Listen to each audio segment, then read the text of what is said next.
nga kanang this will serve as initial na to nga investment for improvement sa to ang, of course, sa to ang income niya, ato better nutrition po nato, and at the same time for a stronger na partnership nato with the city government na as and kamo po as volunteers. Papasalamat sa on behalf ni Mayor Nito sa inyo pong mga support na to, and I hope na we will continue to work together for public service.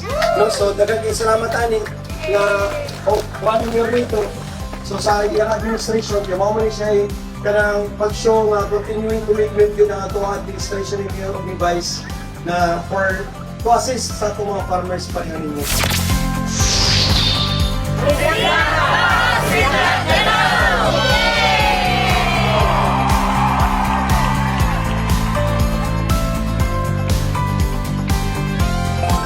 Na siya, salamat kita na nila. Nga ako sad makatabang sagkot sa mga among tagibarak. Gusto na ako mo serve sa ako mga tagaan o opportunity nga mamahimong